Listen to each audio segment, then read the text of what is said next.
Thanks, Mariana, for breaking down the immigration regulations and everything.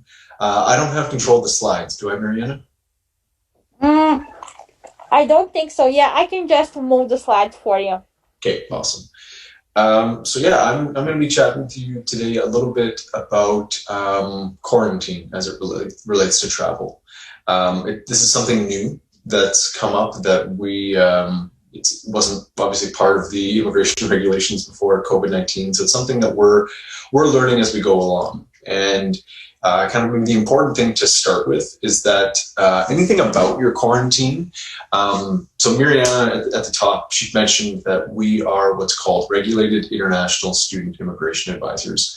That means we are trained to provide guidance, advice, assistance on immigration regulations for international students coming into Canada.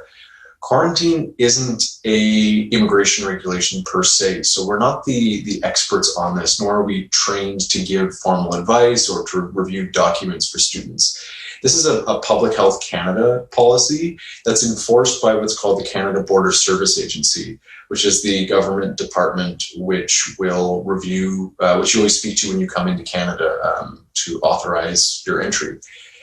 So the information that we do provide for you right now is largely derived from publicly available information, and a little bit of kind of the anecdotal experiences that we've seen from students coming into Canada right now during quarantine. So keep that in mind. We're sharing this information, but we're not. But by no means are we interpreting the law for you in any way. We welcome any and all questions, but we may have to defer those questions to another resource, depending on what you're looking for. So, Marianne, if you go to the next slide. So something to keep in mind before you come to Canada in relating to quarantine. So I understand there's kind of a mix of new and returning students. Whenever you're coming to Canada, that means you're living outside of your home country of residence. You need to keep in mind, what type of health insurance do you have? How will you be accessing healthcare in Canada? For a lot of returning students, that means that they'll have access to the Saskatchewan healthcare system. But for new students coming in, that's something you won't be able to apply for some time, or at least when you get here, but you won't actually have access to it until you receive your Saskatchewan health card. I can post some links to some videos that we have about those, but I want to kind of stay more on quarantine for today. So if you are coming into Canada and you don't have access to the Saskatchewan healthcare system yet, you want to look to make sure that you purchase some sort of health insurance from back home to cover your initial days in Canada. And then for anyone coming into Canada, there's this new thing called the ArriveCan app, which you need to submit information electronically before boarding your flight. And I can share the link to a little bit more about the ArriveCan app as well. Next page, Mariana. So yeah, all students coming into Canada need to do a 14-day quarantine. So what does this look like? So Marianne, I'm just going to quickly share my screen instead of looking at the slides here. Sure, go ahead. Can everyone see my screen? Or at least Mariana, can you confirm that my screen is I see it. I see it. Sorry, just give me one sec. Okay. So mandatory 14-day quarantine. So when you arrive in Canada, a Canada Border Service Agency agent will assess your health before you leave the port of entry. If you're a foreign national and you have symptoms for COVID-19, you won't be allowed to enter the country. So even if you take that negative, if you get a COVID-19 test that comes up negative, my home coworker is deciding to come on the screen. You'll still need to monitor your symptoms during the flight, and if you're demonstrating some sort of symptoms, you need to they'll be assessed when you come in, and you need to kind of announce that to any kind of health officer that you speak to. So here's the most critical piece, though, about your quarantine. You need to prepare what's called a quarantine plan to be inspected as you come into entry. into the country. So that means you are going to tell the officer as you come in that for 14 days that you have a place to stay, detailed information about getting to your destination, getting groceries and food while in quarantine, and how you're going to access essential services such as medical care. So you need to write this plan. This is a plan that you need to kind of lay out how you're going to secure yourself in a quarantine. So that means not going anywhere, staying in that place of residence. If you are, if you're going to be getting groceries, how is it going to be getting done? What is the place that you're going to get the food from? Is it going to be groceries? Is it going to just be ordering takeout options? You need to make this plan. Many students have come to us with questions asking for us to send them their quarantine plan. That's not how this will work. You will have to draft it. We unfortunately can't review any quarantine plans. That's going to be up to the Canada Border Service agent that you speak to. The best thing for you to do to kind of understand what I need to do for quarantine what I need to include in that quarantine plan is to visit this page from the Government of Canada. And it talks about what mandatory quarantine looks like. And kind of the main points is not only will you be isolating, you need to monitor your health to ensure that you're, since COVID-19 symptoms reveal themselves later, if you caught it on the flight, have you become inoculated to it? There's also some contact information about, depending where you're going to be. Largely, most people are going to be in Saskatchewan, and how to call the health lines if you're sick. But most importantly, if you have questions about these quarantine plans and whatnot, please call the Canada Border Service Agency directly. We can share the numbers in the chat. If you have questions about that quarantine plan, they're going to be the ones to respond to it. Unfortunately, not our office. Marianne, if I hit stop share, am I going to get the slides again? Try, or I'll have to just share them again. Oh. Yeah, pop them up. Yeah, this is the thing with remote work, but it works. Okay. No, looks like we're good. Back to that one slide. Okay. Sorry, just gonna find that. Okay, we're here. Next slide. It's just a little delayed on my. Yeah, next slide, please. Okay. So you need to decide how you're going to do your quarantine. We have a kind of several options for you. So of course you're totally welcome to make your own arrangements. To, let's say, find an Airbnb that you'll have a room to yourself, that you'll be able to order food, that you'll have internet, you can kind of keep doing what you need to do while remaining isolated in quarantine. However, there are two options provided by the University of Saskatchewan through either our partner hotel called Parktown. That's about a 20-minute walk from the actual university campus. They have it set up where you'll be in your room for the 14 days. They have meal options that they can send to you. Of course, I think if you order food, they would bring it up to you. Then we also have the University of Saskatchewan residence, where we have areas within our residence where students are isolated for 14 days. Kind of the one additional benefit to that is that there are kitchens in there as opposed to the Parktown Hotel. So you could order groceries and cook them for yourself while you're in there. In order to make those arrangements, we have instructions on the page that Mariana had shared at the start. Sorry, I got to do this again, Mariana, just so I can show them. That's okay. Where it says self-funded quarantine options available through USask. We have all the information you need to know about booking through either the University of Saskatchewan residence or the Parktown Hotel. So something to keep in mind, if Marianne can open those slides again, something to keep in mind that even if you book through the University of Saskatchewan residence, that does not mean that booking strictly becomes your quarantine plan. You can use the documents you receive from the university residence regarding your booking for the quarantine as supplementary evidence attached to your own quarantine plan that you have drafted personally. So treated as evidence, but it doesn't become your quarantine plan. That's something that comes up frequently for students. A couple frequently asked questions. Since the University of Saskatchewan programming is being offered predominantly online, many students have asked, well, can I quarantine with a family member in Toronto or Alberta outside of Saskatchewan to make things easier for me? And all indications are that students have been successful in doing that, but there needs to be one strict part of caution there. And that's, sure, you may, from a Canada Border Service and public health perspective, be able to do that, but your ability to access healthcare may be severely hindered. And what I mean by that is, as a resident of another province, you won't be able to apply for the Saskatchewan health card, nor the healthcare services of that province that you're in. So let me just make sure I phrase this a little bit differently.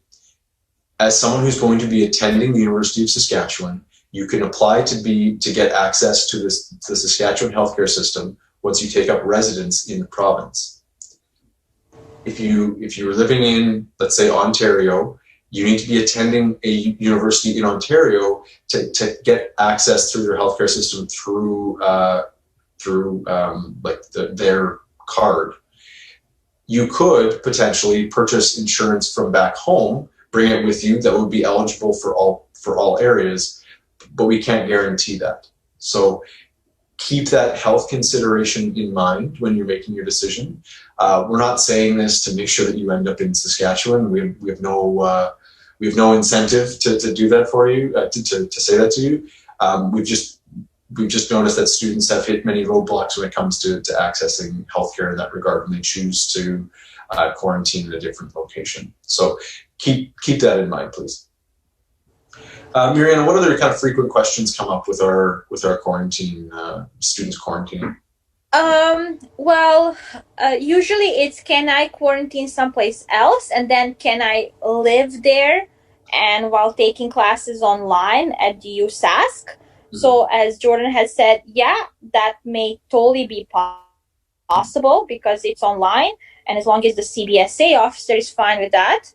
But you won't have access to Saskatchewan health coverage until you actually start living in Saskatchewan and have an address in Saskatchewan. You cannot even apply for Saskatchewan health coverage. And at the same time, you won't be able to apply, as Jordan has said, for the coverage in that province you've chosen to live at, because you are a student at USask. So it's kind of a situation in the middle, catch-24 as we would call it. If you have more questions about quarantine, like whether your quarantine plan is good, you could also contact CBSA directly. And on our COVID-19 page for international students, there is a direct link to how to contact CBSA as well. So you could do that as well. Yeah, but those are usually the questions about quarantine. And another one was, what happens if I have symptoms? You will not be allowed to enter. But we also had a case, I believe, of somebody who had certain symptoms, but then they were not allowed to quarantine at the place they chose to quarantine. They were actually taken to a federal facility by the government of Canada, and they're quarantining there right now. So they're monitored by the federal government during their quarantine, which is a bit scary. Yeah, maybe just something I just want to pick about your language, Mariana. It's not that you won't be allowed entry. It's that you will be. They won't send you back. They'll just refer you to a federal facility for quarantine, as opposed to sending you on to your destination. Ooh. Yeah, hopefully, because it did say that you won't be allowed either. So, yeah. Okay.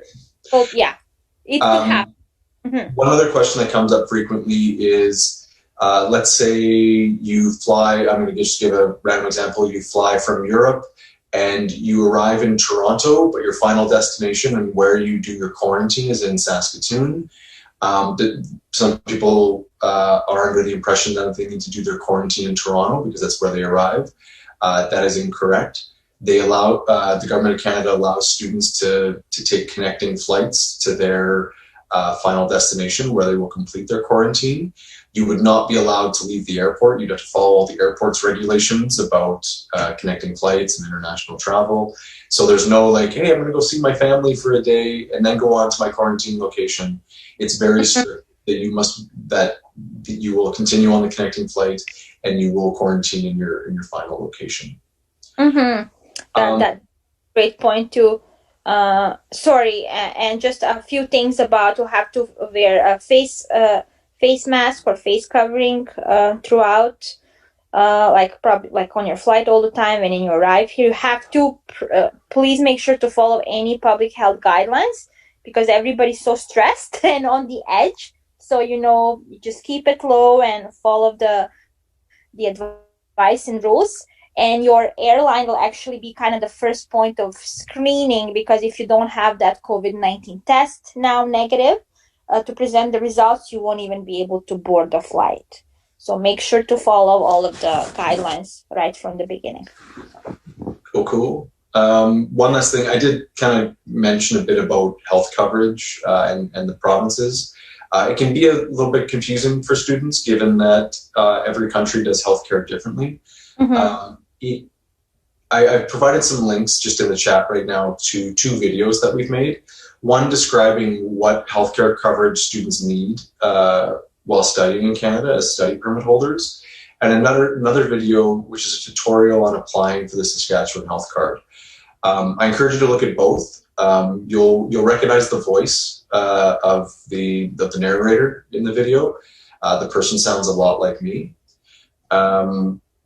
There's a lot of information there that you'll find really useful, not only just to know how to apply for the Saskatchewan health card, but what exactly healthcare looks like in Canada, and namely in the province of Saskatchewan, because each province is responsible for its own healthcare. Was there anything else you wanted me to cover, Mariana? No, unless students have questions here about quarantine, and I'm sure we'll have some. But yeah, I think that's in a nutshell. Again, you have 2 self-funded options through USask, or you can make your own arrangements, and you have to write your own quarantine plan. Yeah. Okay. I'll stick around for questions. Oh, I guess maybe the last thing to say, if you are in quarantine and you start to feel sick, the first number you should call is 811. I understand you might not have a SIM card at that point in time because you're obviously not going to the mall to get a Canadian SIM card. So if you have questions that you need to reach out to someone, the University of Saskatchewan has organization just like our office called Student Wellness, which is like the health office at the university. And you can contact them at wellness@usas.ca. If you're quarantining on residents, you can reach out to residents as well. Of course, you can also reach out to our office, and I'll provide our email, which is always readily available to students. And to add to that, people often ask, so how is it to be in the quarantine? So if you will be quarantining through one of the if you will be quarantining in Saskatoon, we'll be able to support you as much as we can because we are right in the city. Therefore, again, we encourage you to quarantine here. But again, you can quarantine someplace else, it looks. But if, let's say, you're quarantining in Toronto and you need something, we won't be able to get it to you.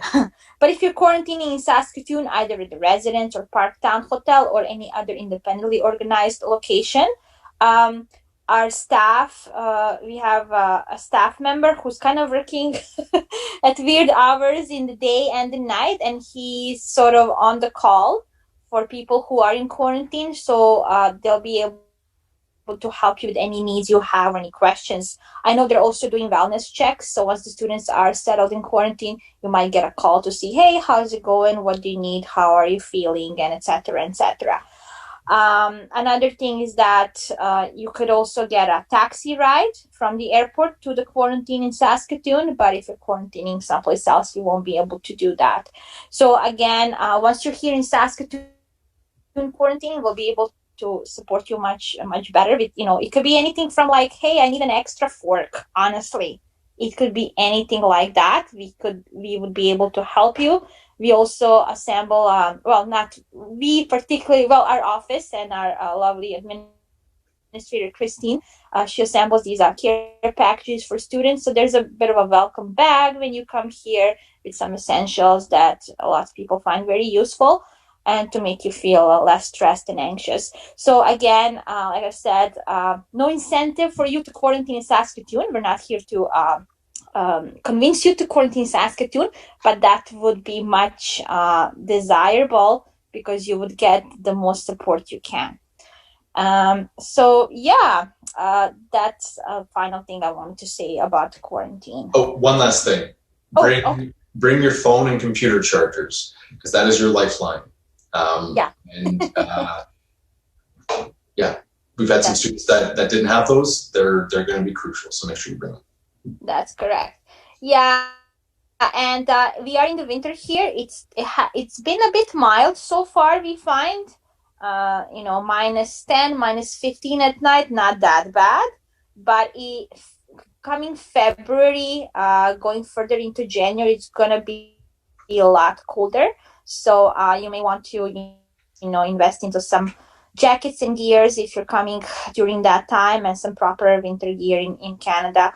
So that's one of those questions as well. When should I come? Should I come in the middle of the winter or when the spring starts to arrive here, which can sometimes be, not until May. So again, if you have any questions about that at all, what kind of like winter gear you would need to get, clothes, you can ask us that as well. We can help you. Okay, so Jordan, are you still here? Yes. Oh, yeah, you are. Sorry. Yeah, I just turned off my video. Oh, never mind. Okay. Yeah, it just kind of completely went blank. So yeah, so that's what we have prepared for today regarding travel, regarding quarantine, and COVID. And now we have advising session starts at 9. So we have about half an hour or even a bit more for any questions you have. So we could ask you to write a question in the chat, or you could even open your mic and speak, whichever you prefer. So I see some questions already. Just write tuition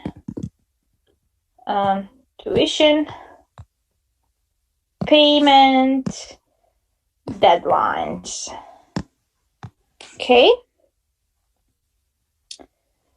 And this is where it says, okay, when you need to make a payment. So for winter term is January 29, 2021. That's when you have to pay your winter term tuition. Okay, so hopefully that helps. See the next question. What if your acceptance letter expired before travel? Yeah, that's a great question from Carlene. So you are talking about a situation when you're preparing to travel, but your acceptance letter has expired. Is that correct, Carlene? Is Carlene here? Okay, well, I can say that if the letter of acceptance has expired and now you're about to travel, we've discussed with IRCC about this. You should be fine as long as you have the most up-to-date and current confirmation of enrollment letter, because the confirmation enrollment will have the actual courses you registered in. So make sure to register for the winter term, and that will be a proof that you are a current student here. Okay, hopefully that answers your question. Andrea, at this moment, I cannot open a bank account in Canada because I'm waiting for my study permit. How much money can I bring with me when I travel? Could any person that travels with me, like my husband, bring money too? Oh, that's an excellent question.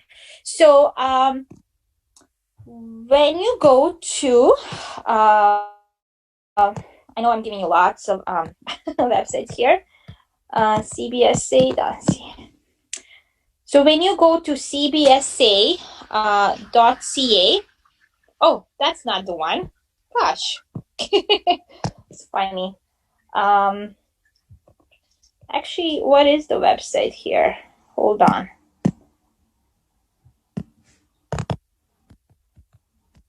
Just a sec. I thought it was always cbsa.ca. Well, as far as I know, you could bring up to $10,000 in cash without declaring it, I believe. Where is that? I'm just looking for... Jordan, do you have a direct link to the CBSA? Which page specifically, Marianne? It's just right there with the entry requirements, like what you can bring into Canada. Yeah, it will just say how much money you can bring. Yeah, maybe it might take me a second to find it.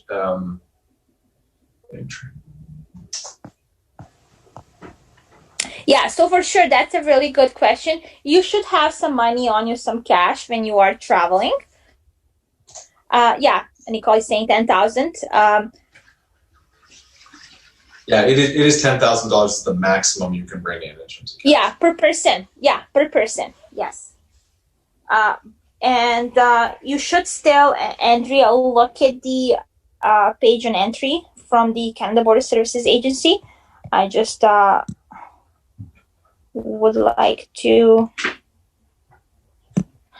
Okay. I wonder if I can get from here. Okay, from Canada.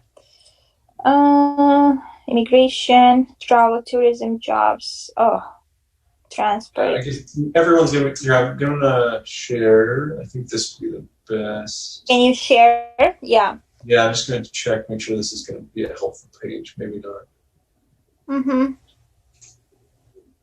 Yeah, they have very specifics on how much you can bring, what you need to do, what to declare, and etc. Yeah, but that's a really good point.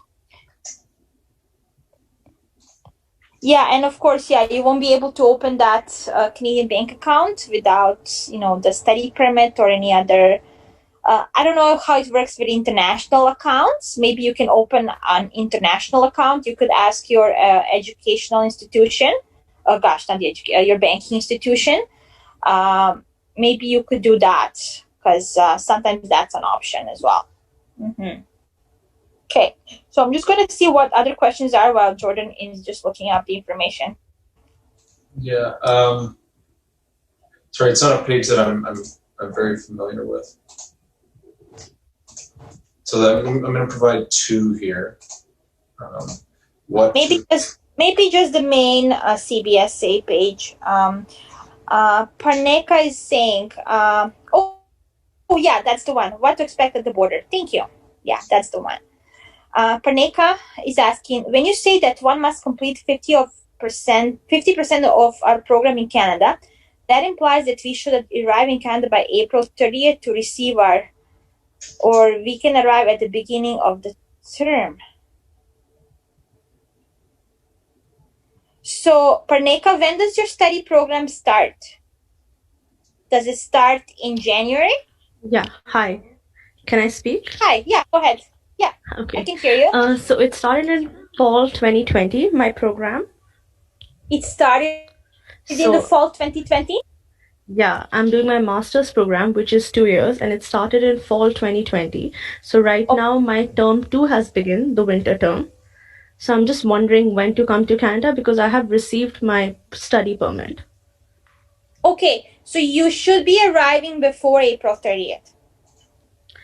Okay, because in the USAS site it specifies that by 30th April, 50% of our online course should be completed, right? It does not say that 50% of the program should be completed by April. No, it just says that you can complete up to 50% of your program, but that the regulation is valid until April 30th. So you can study in Canada, outside of Canada, online by April 30th. That's what it means. Does that make sense? Okay. Yeah, that makes sense. Yeah, so if you have already started your Suppose study my the fall 2020, and now you're going to be yes. studying online in January as well, you should be arriving before April 30th so that you don't get any time deducted from your PGWP. Okay, perfect. So Yeah. after our finals this term, I can come to Canada and that will be counted, right? And I can quarantine for the 14 days. Sorry again, could you repeat the first part of your sentence? After Yeah, what? sorry. Finals? Uh, Yeah. After our final exams, Yeah. so which I think that'll be on 23rd April, we have our final date for examination and class this term. Yes. So Yeah, after exactly. that, I can.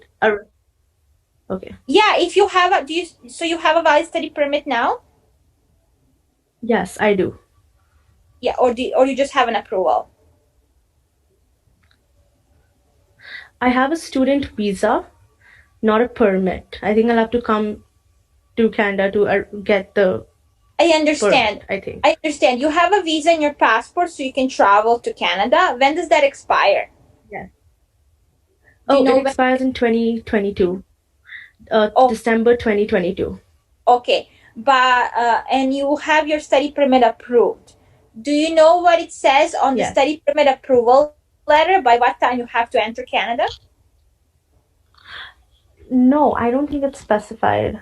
It does say I that. don't. You check. Yeah, it does say that. So every approval letter for a study permit will also say when a person must seek entry to Canada. So if it does not say, if it says you have to enter by March, then you'll have to come by March actually, because otherwise you'll have Oh, to apply again. Yeah. Okay. So you check your study permit approval. It will tell you by what time you have to come. So that's for just study permit purposes. But for the PGWP eligibility, you would have to yeah. arrive before April 30th. Does Okay. that I think make I'll sense? Or go. Yeah. is it too confusing? Because now they're two different things. So when a person applies for a study permit and it's approved, they will issue your student visa or a TRV ETA in your passport. Okay, so Okay. student visa is also called temporary resident visa, and that one will have an expiry date by which you can travel to Canada. But also, the study permit approval letter will say by which time you have to enter Canada. So just so that it's not years since it's passed and a person still did not enter Okay. Canada. It used to be like 6 months only. Now I think it's much longer. It usually matches by what time you have to enter as per your visa and the passport. But you should still check that it's not a different date, because if you miss coming to Canada by that date, you might have to apply for another study permit then. Okay? So please check what it says, and then if it's still good, then you can make it only by April 30th. That's fine. But for PGWP purposes, for you Yeah. to have those semesters now counting towards your PGWP, you have to enter before April 30th. So maybe this is just like a specific question, but I was wondering if like I am to, I have my study permit right now and I'm attending courses online, but if I am to come to Saskatchewan right now and, if I do everything right, like quarantine and everything, but is it possible that I will be able to get a part-time job? Like, I don't know what's the situation like in Canada right now, but for me to be able to live there, I need to work at the same time because otherwise I will just spend all my savings. So yeah, Yeah. this is my question. Thank you. Yeah, that's a really good question. Yeah. So, as an international student, you may be eligible to work either on or off campus. You have to satisfy certain criteria. So you have to have a valid study permit. You have to be studying full time and be enrolled in your program. You have to have a social insurance number so you can get paid. If you're working on campus, you can work unlimited number of hours as long as you are a full-time student. And if you want to work off campus, you have to be enrolled in a program which is at least 6 months in duration. You have to study on full-time basis. And you can work up to 20 hours per week during your regular academic session. And if you have a scheduled break, then you can work full-time off campus. And students can work on campus and off campus at the same time as well, as long as they meet the eligibility criteria. So the question whether there are jobs, how's the situation? There are always jobs, okay? On campus, there are jobs. They may not be traditional in-person jobs like we had pre-pandemic. For example, even our office employs students, but right now we don't because we don't have any in-person programming. Many other offices and colleges employ students, student assistants, student markers, student teaching assistants, and etc., tutorial leaders, and etc. So if you're a graduate student, I think it would be great to talk to your supervisor and see if there are any jobs. Maybe you can mark assignments and stuff like that. Or maybe there are some facilities which are still open on campus that, people are needed there. Off campus is different. The economy is open. It's a bit sluggish. Lots of people have lost jobs due to the pandemic. Now jobs have all been regained, but there seems to be more and more jobs in like the sectors where cleaning, sanitation is needed, for example. That's what I've just heard from some of the friends. And there are always jobs, like you can always look at the sasjobs.ca.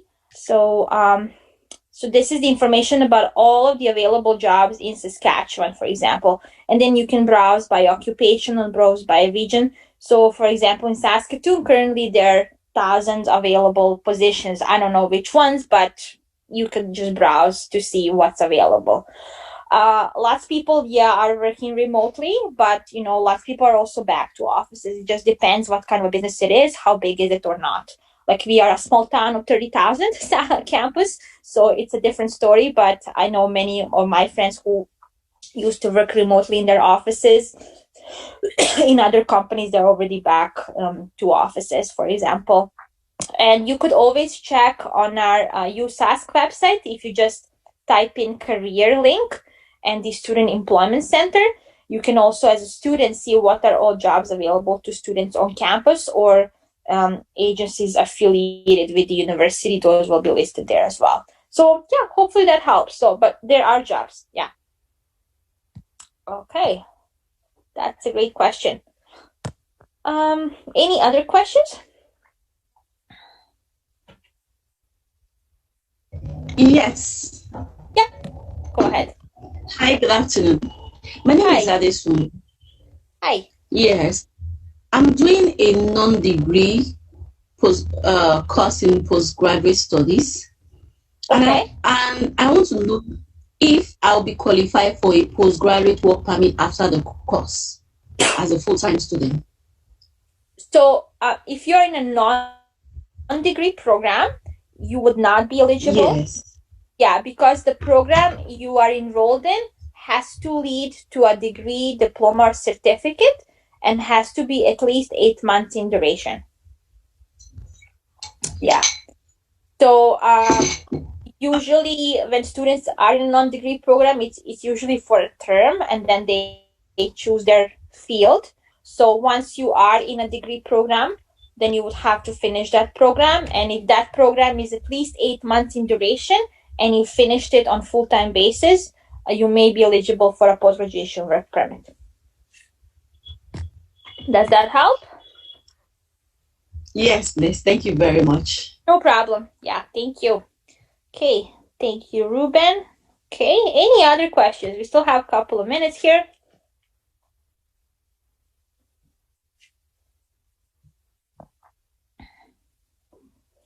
Any questions for Jordan?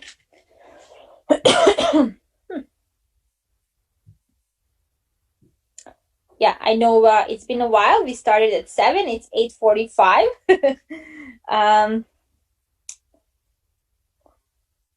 This session is always a bit longer.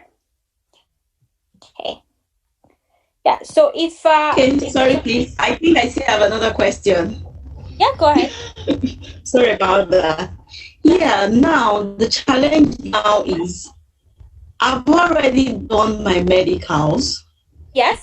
I didn't see that my admission was a non-degree. I never, like 2 weeks ago, I realized that it's a non-degree. Then I got to understand what a non-degree is and how different Yes. it is. So I've already done medicals for my Yes. visa application and all that. If I defer Yes, for yes. this, if I stop the program and try to like apply to PGD or MSc, will I have a problem? So you're saying that you would drop this program, but then apply to another program? Or would you just transition to another program? Yes, I want to transition to another program. I've written to admissions, but admissions is saying I have to reapply from like I was doing the course and I was applying all over again. I thought it was going to be an easy transition. Mm-hmm. Yeah, so you don't have to cancel your study permit application as long as you provide an update. So if let's I say have your to program reapply and to you the new, department. yeah, if your program changes and now you get another letter of acceptance that supports that, then you should just submit that additionally. Yeah, through your visa office. Yeah. So you don't have to but if you're going to withdraw from the program completely and you have no intention of studying, then yeah, you should be withdrawing the application. But if you're just going to change programs at this point, you should just let them know once you are in the new program. Okay, because most times you can't write to the immigration office because my medicals have been sent in. It's just for them to request for my passports. Well, you still For have approval. to biometrics. Did you give biometrics? Did you provide biometrics? Hello? Biometrics. Yes. You did biometrics? Yeah? Yeah. Yeah, so it does look like it's coming to a final stage of processing. Yeah, you still have to make a decision. Oh, good. Yeah. Yeah, so like I'm saying, yeah, you don't have to cancel the application. You just have to update them. So if by the time it's still in the process, you get an update that you're now in a different program, let them know. If not, then that's fine. Then when you get to the border, you'll just show them that you're in a different program. Yeah, that should be fine as well. We have that happening. Yes. And when students are already on a valid study permit, they can also change programs. It's not a problem.